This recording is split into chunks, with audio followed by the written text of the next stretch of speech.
Oakland, 1964. A modest gymnasium tucked between aging storefronts, the kind of place where fluorescent lights buzzed louder than ambition. Folding chairs scraped against the floor as people shifted their weight, half paying attention, half waiting for something more interesting to happen. Bruce Lee stood near the center of the mat, not elevated, not posed, not framed like a performer. Just a lean young man in dark training clothes, shoulders relaxed, face calm to the point of appearing indifferent. At 23, he looked younger than his reputation suggested. Narrow waist, sharp cheekbones, eyes that never settled. His body did not advertise strength, but it suggested readiness, like a coiled wire that never lost tension.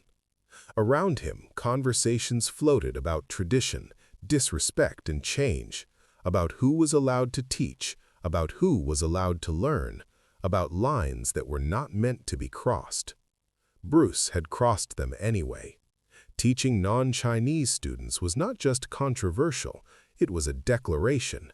It challenged hierarchy, secrecy, and authority that had existed longer than anyone in the room had been alive. That tension was already thick before the demonstration ended. Then someone stepped forward. He was larger, broader through the chest, forearms dense from years of repetitive impact. His face carried the confidence of a man used to being the most dangerous person in the room. A boxer, golden gloves caliber, someone who had stood under bright lights and thrown punches for trophies, applause, and validation. His posture was loud even when he said nothing, arms crossed, jaw set, eyes fixed on Bruce with open skepticism. He did not interrupt the demonstration. He waited. That patience made it worse. When he finally spoke, the room felt smaller. His voice was controlled, practiced, the tone of a man accustomed to command attention without raising volume. He dismissed what he had seen with a smile that did not reach his eyes. Kung Fu, he implied, was decoration, movement without consequence, art without reality. The crowd reacted before Bruce did. Nervous shifts, forced laughter, someone instinctively stepping backward. Bruce did not respond immediately. He turned slowly, meeting the boxer's stare with something unsettling, not anger, not pride, but curiosity, as if the challenge was less an insult and more an opportunity to test a hypothesis. When Bruce finally spoke, his voice was soft, measured, almost polite. He did not defend himself. He did not explain. He asked a single question. Would you like to test that belief? The boxer smiled wider. He had expected resistance, argument, maybe bravado. Instead, he was being invited. The space between them changed. Chairs were pulled aside. The circle widened. No rules were stated because none were needed. This was not a match. It was a moment where reputations gamble themselves. Bruce stepped forward without ceremony. No stance, no guard. His arms hung loose, fingers relaxed, shoulders down. The boxer rolled his neck, bounced lightly on his feet, fists already moving. One man looked prepared for combat. The other looked like he was waiting for a bus. And that was the first mistake anyone made that night. The boxer moved first. Experience teaches aggression, and aggression rewards initiative. His jab snapped forward, clean and professional, aimed directly at Bruce's face. It was fast enough to surprise most men. It touched nothing. Bruce did not retreat. He shifted, barely perceptible, his head moving offline as if the punch had passed through a memory rather than a body.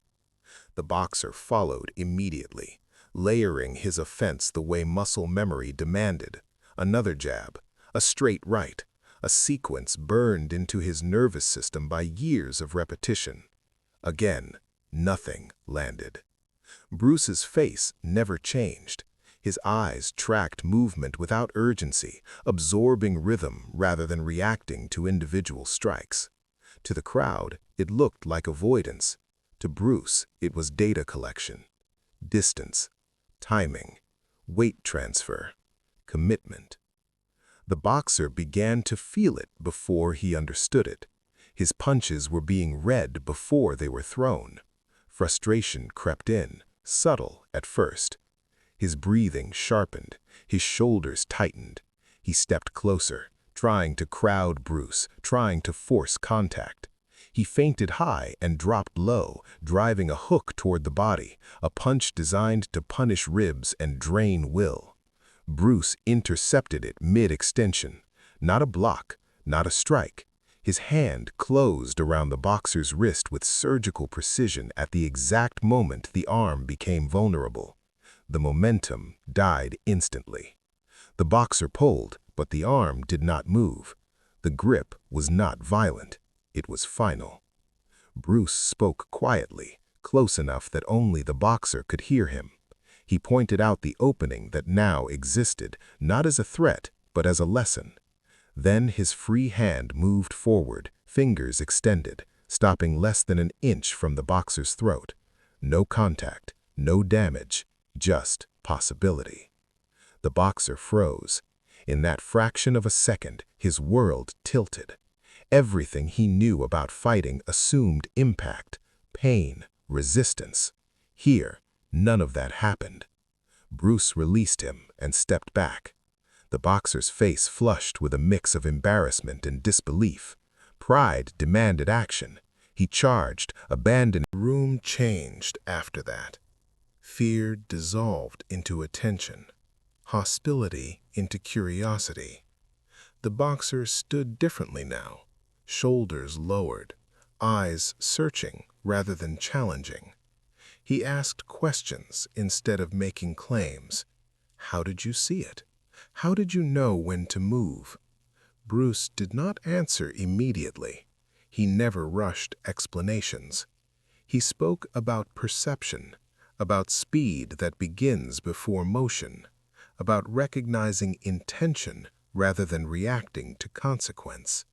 He explained that systems create habits, and habits become patterns, and patterns are readable under pressure.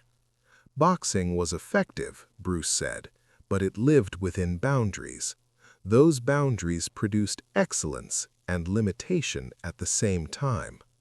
The older practitioners in the room bristled when Bruce dismissed the idea of fixed style. They accused him of arrogance, of rejecting centuries of knowledge. Bruce did not retreat from the accusation. He reframed it. He said tradition was born from innovation, and innovation dies when it refuses to continue evolving.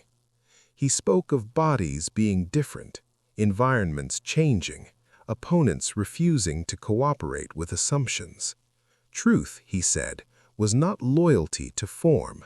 Truth was what survived contact. The boxer listened like a student encountering language he had felt but never articulated.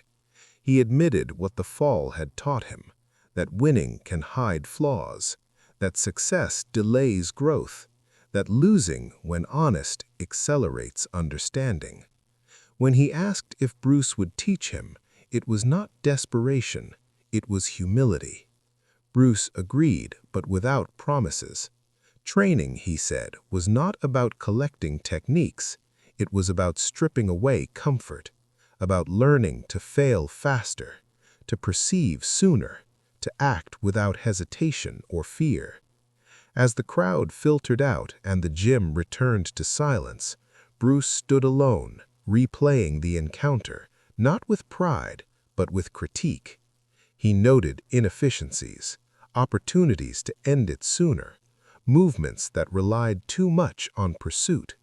The victory did not satisfy him, it exposed him.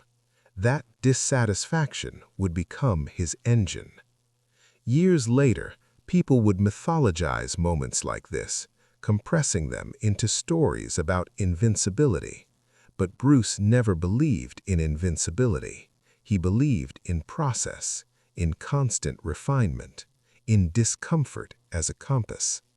As he stepped into the cool Oakland night, He was not famous, not wealthy, not certain, but he was aligned. Somewhere behind him, a boxer lay awake replaying a few seconds that dismantled years of certainty. Somewhere ahead, a philosophy was forming that would change.